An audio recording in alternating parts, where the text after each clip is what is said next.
नमस्कार दोस्तों, स्वागत है मेरे YouTube चैनल पर जिसका नाम है क्रिएटिव माइंड। दोस्तों मैं आज आपसे बात करूंगा ओला के S1 और S1 प्रो के जो स्कूटर हैं उनमें से कौन सा ज़्यादा लेना ज़्यादा किफ़ायती होगा, कौन से स्कूटर को अगर हम लें तो हम आर्थिक रूप से फ़ायदे में रहेंगे। दोस्तों वीडियो शुरू करने से पहले मैं आप सबसे रिक्वेस्ट करना चाहूँगा कि मेरे चैनल को ज़्यादा से ज़्यादा शेयर और सब्सक्राइब कीजिए। बहुत बहुत धन्यवाद।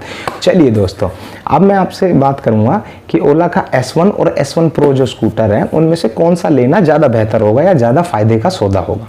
दोस्तों होता क्या है, अक्सर जो मार्केट में कोई भी ब्रांड, कोई भी कंपनी है आप देख लो, अगर उसका एक जैसा ही अगर कोई दो प्रोडक्ट है, एक जैसे ही अगर दो प्रोडक्ट है, बहुत से अगर आपने मोबाइलों में भी देखा होगा, मोबाइल इस तरीके से आते हैं कि 3 GB रैम और 32 GB इंटरनल मेमोरी, और एक आता है 4 GB रैम और 64 GB internal memory. Same model ही सेम मोबाइल होगा, उसमें बस ये अंदर की कॉन्फ़िगरेशन इस तरीके से अलग होगी। तो कंपनी का जो क्या होता है नज़रिया, कंपनी ये चाहती है कि जो ज़्यादातर लोग हैं वो जो उनका जो थोड़ा महंगा वाला वर्जन है उसी को ले, जो उसका लोअर वाला वर्जन है आप अक्सर देखोगे कि उसको कम लोग खरीदते हैं, और कंपनी चाहती भी यही है कि उसको कम लोग खरीदें। लोग बस ये देखते हैं कि यार 2000 रुपये एक्स्ट्रा देके उस मोबाइल में, और हमको जो है ना 1 GB रैम ज़्यादा मिल जाएगी और 32 GB इंटरनल मेमोरी और ज़्यादा मिल जाएगी तो और अच्छा हो जाएगा। इसी प्रकार से ओला का ये कार्यक्रम चल रहा है। ओला ने क्या किया है दोस्तों, 2 स्कूटरों को लॉन्च किया है। अब 2 स्कूटरों में क्या उन्होंने, अगर आप ध्यान से देखो तो 1 लाख रुपए का एक स्कूटर है और 1,30,000 का दूसरा है, जैसा ओला दावा करती है। जो लगभग 1,10,20,000 रुपए का ऑन रोड S1 पड़ जाएगा और 1,30,40,000 रुपए का 40-50 तक का S1 प्रो पड़ जाएगा। तो असल में दोस्तों है क्या, दोनों एक ही है। उनके जो मोटर की जो पावर है वो भी एक ही है, उनके अंदर सारी चीज़ें बिल्कुल शेप, बॉडी सब एक ही है, वजन सब एक ही चीज़ है। उनमें फ़र्क क्या है आप अक्सर देखो तो फ़र्क उनमें सिर्फ ये है कि उसके अंदर कुछ एक इस तरीके की इलेक्ट्रॉनिक्स या कुछ उसके अंदर कुछ ऐसे फीचर दिए गए हैं S1 प्रो के अंदर जो कि नॉर्मल S1 में नहीं है फीचर। अगर आप एक स्कूटर अगर आप कोई खरीदते हो तो लगभग वो आप क्या मान के चलते हो, आपको 1-2 साल तो उसको चलाना नहीं होता। हम अक्सर कोई एक स्कूटर लेते हैं तो 10, 12, 15 साल तक चलाते हैं। अगर हम उसको सेकेंड हैंड में कहीं बेच दे तो बात दूसरी है, बाकी अगर आप उसको अच्छे से मेंटेन करके रखोगे तो 10 से 15 साल एक स्कूटर जो है आराम से चल जाता है, अक्सर चल जाता है। तो अब इस नज़रिए से देखिए आपके कौन सा इलेक्ट्रॉनिक का ऐसा उपकरण है जो कि 10 से 15 साल तक चल रहा है।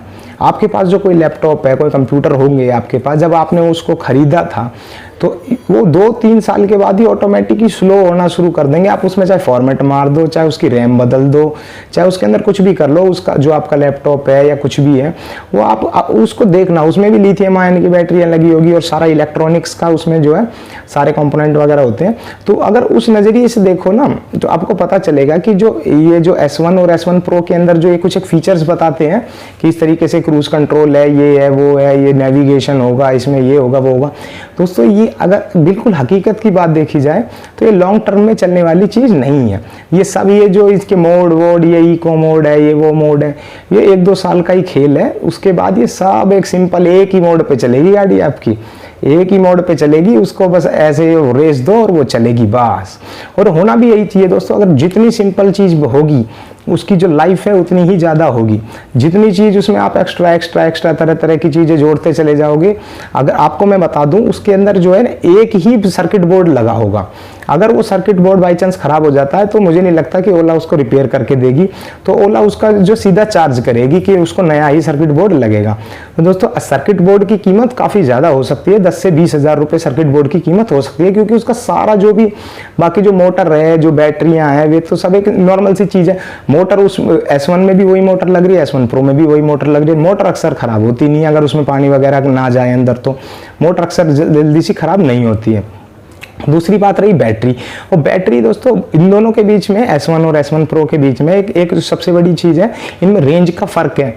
अब रेंज का फ़र्क में आपको मैं कहूँ कि भाई रेंज ज़्यादा दे रही है तो उसमें क्या मतलब हुआ, उसमें बैटरी भी तो भाई ज़्यादा है, उसकी बैटरी कैपेसिटी भी तो ज़्यादा है। अगर सेम बैटरी कैपेसिटी में रेंज ज़्यादा दे, समझ में आए भी हाँ कोई टेक्नोलॉजिकल कुछ अच्छा एडवांस टेक्नोलॉजी यूज़ करी गई है इसके अंदर, उसमें बैटरी भी ज़्यादा दे दी तो जाहिर सी बात है वो रेंज भी ज़्यादा देगी। मैं वो सेम कैपेसिटी का बैटरी पैक मैं एक और पीछे लगा दूँ, जैसे डोमिनोज वाले एक बड़ा सा डब्बा लगा के घूमते, ऐसे मैं एक और बैटरी पैक लगा दूंगा तो वो और डबल हो जाएगी उसकी रेंज। तो रेंज से कोई मतलब थोड़ी ना है।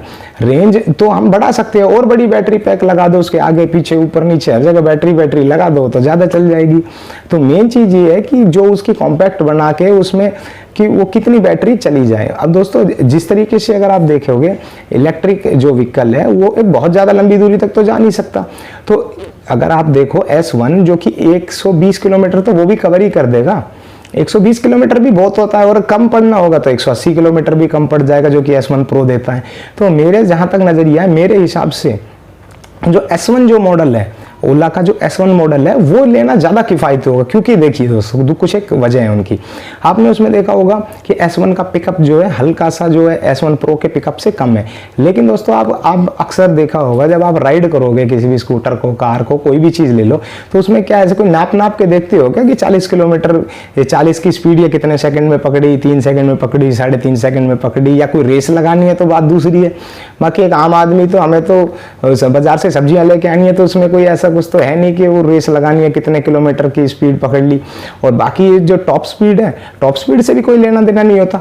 क्योंकि देखिए दोस्तों इंडिया के रोड, इंडिया के क्या कोई किसी भी देश के रोड होंगे उसके ऊपर 80-90 किलोमीटर की भी बहुत होती है स्पीड है। वो 120 की स्पीड पे अगर S1 Pro बता रहे हैं जैसे कि चलेगी तो 110, 12, 15 कुछ ऐसा है। तो देखिए जितने भी जो पेट्रोल के व्हीकल है वे भी 80 किलोमीटर के आसपास ही स्पीड होती है उनकी, 80 से 100 के बीच में ही लगभग जो स्पीड होती है, और वो इनफ भी होती है। इतनी स्पीड बहुत होती है एक स्कूटर के लिए, उससे कोई मतलब नहीं है 120 किलोमीटर की, कोई हमें कोई रेस तो लगानी नहीं है। अगर हम 120 की स्पीड में स्कूटी चलाएंगे भी तो उसी स्पीड से उसकी बैटरी भी बहुत जल्दी खत्म हो जाएगी। आप लोग, मैं बताता हूँ आपको, आप उस स्कूटी को लोगे भी ना तो भी कभी 40 से ऊपर, 45 से ऊपर या 50 से ऊपर नहीं चलाओगे।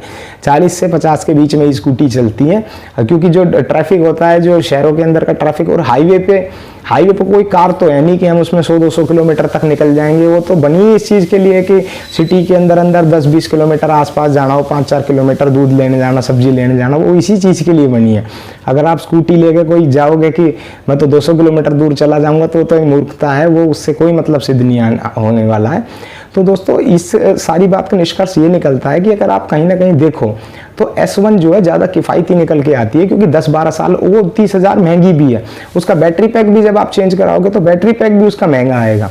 तो कहीं ना कहीं मुझे ऐसा लगता है कि जो S1 जो मॉडल बनाया है वो हमें लेना काफ़ी किफ़ायती सिद्ध होगा, जबकि S1 Pro के, लेकिन फिर भी देखिए दोस्तों हर बंदे की रिक्वायरमेंट अलग होती है, हर इंसान की रिक्वायरमेंट अपनी अपनी अलग अलग होती है।